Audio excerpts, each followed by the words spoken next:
د یو مکعب د سطح اندازه مساوي ده د هر شپږ ځل له مجموعې سره. داسې کولای شي له ځان سره سوچ وکړئ. زما خوښیږي د داسې څیزونو په هکله سوچ وکړم.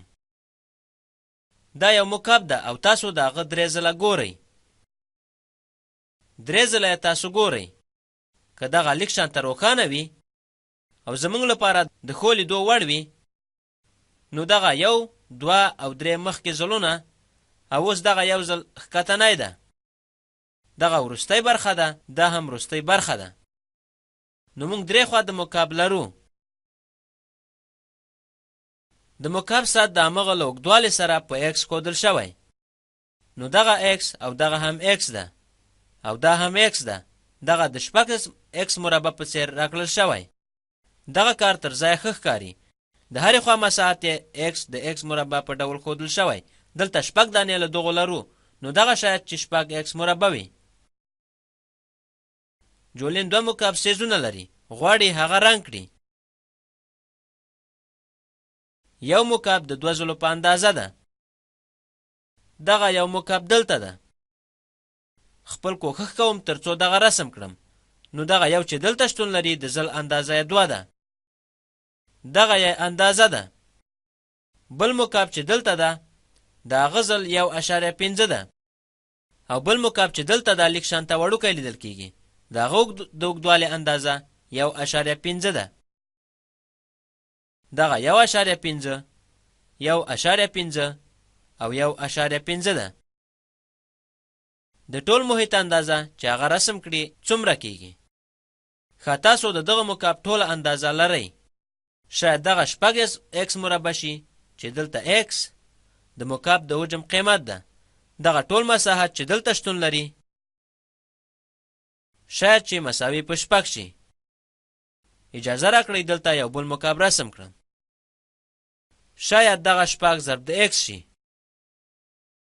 دلته ایکس د مکعب د حجم قیمت ده. اوس ټول مکعبونه یو ډول حجم لري.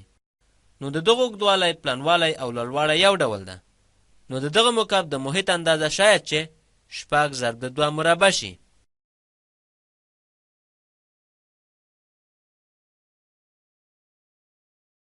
او اوس د دغه مکعب محیط مساوي ده په 6 ضرب د 1.5 مربع.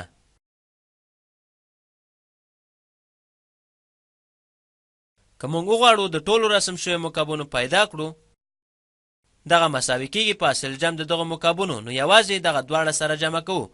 که چیرته موږ دې ته اړ وای چې دغه لومړی مو تکمیل کړی وای چې دلته شتون لري، دغه مساوي کیږي په 6 ضرب د 4 چې پایله یې 4 کیږي.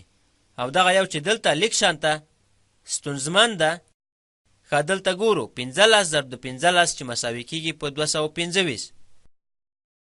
نو 1.5 ضرب د 1.5 مساوي ده په 2.25. ښه که چیرته 1.5 مربع کړو مساوي کیږي په 2.25. نو 2.25 ضرب د 6 اجازه راکړئ دغه ضرب کړم.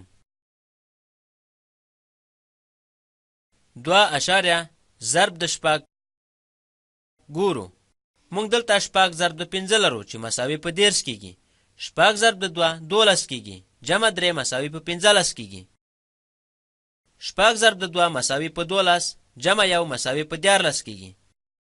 موږ 2 عدده وروسته له اشاریې لرو. نو دغه 14.5 کیږي. که دغه 2 سره جمع کړو مساوي کیږي د مکعب په مساحت چې هغه مې رسم کړی و. دغه شاید مساوي په 14.5 شي.